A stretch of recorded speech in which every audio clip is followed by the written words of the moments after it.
already, but I had to do some stuff earlier today. So before you remove this framer over here on the front, make sure that you mark it. That way,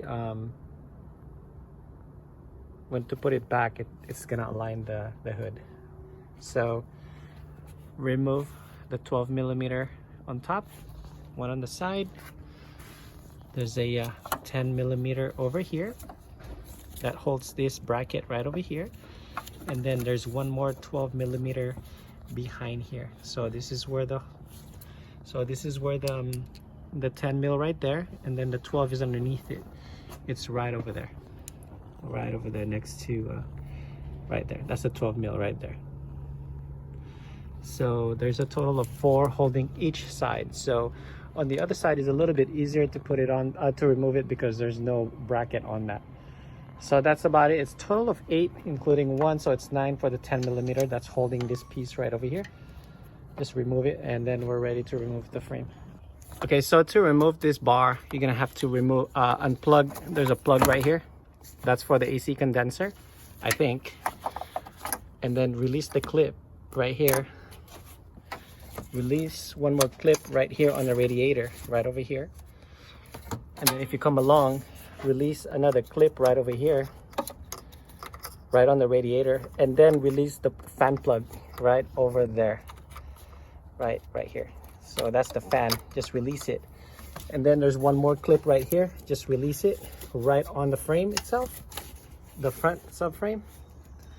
And I guess that's it. So once you release all that, you can actually kind of, put it on the side where you can actually access your radiator now. So it's right here, and I'm ready to clamp all this. So what I'm going to use is one of these, because I don't want to lose all my coolant inside, and then I'm just going to seal it. Okay, so there it is. So make sure you put a bucket underneath, because it's going to leak. Release these 2 screws over here, 10mm, one on each side, so you can pull it up. You can actually remove the 10 mil right here, so you can take out the fans as well. Total of 4 for now. So there's a clip that's attaches to this bottom. Make sure you unclip it. It's all the way down over there in the middle of the screen. All right, everyone. So this is the radiator sitting like this in front of the engine. So on the bottom, to release it, there's 2 10mm. Just go ahead and remove that. So what I did, I kind of pushed it towards the driver, so you're gonna have room to remove it. So that's that. This is the radiator. Taking it off from the top, as you can see, it's removed from the top, nothing on the bottom. And make sure this grommet on the bottom is also pushed in, that way you're ready to go.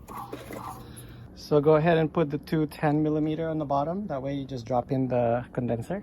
All right, so the screws are on. It's very tight on the bottom screw over there, but I will manage to put it on. And Koyorad, ready to put everything back on. As simple as it sounds, but it's actually very pain in the butt to remove the bottom screws, basically. All right, everything is on the car. Just do the reverse procedure.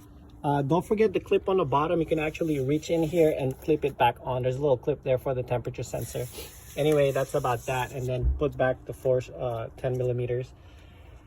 Easy as that. And then the condenser, that's about it. And then let's put everything back on. I already filled up some coolant on the car, and then start the car, and then put the frame, subframe, whatever you call this thing. And yeah, we're gonna tighten everything up and test the car. Just to mention, the condenser sensor right over there, since the radiator is fatter now, it doesn't clip to the OEM factory clip. So what I did, I actually just zip tie it just like that. Don't forget to put everything back, all the clips, everything else, and then we're almost done. I'm almost done, actually.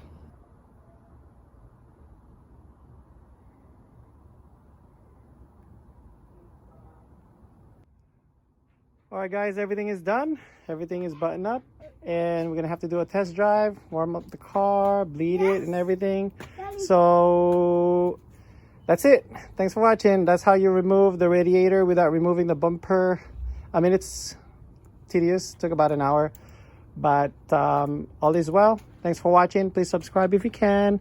Koyorad radiator for the Civic Type R fk8. Thanks for watching, guys. God bless, and please sub if you can. Bye.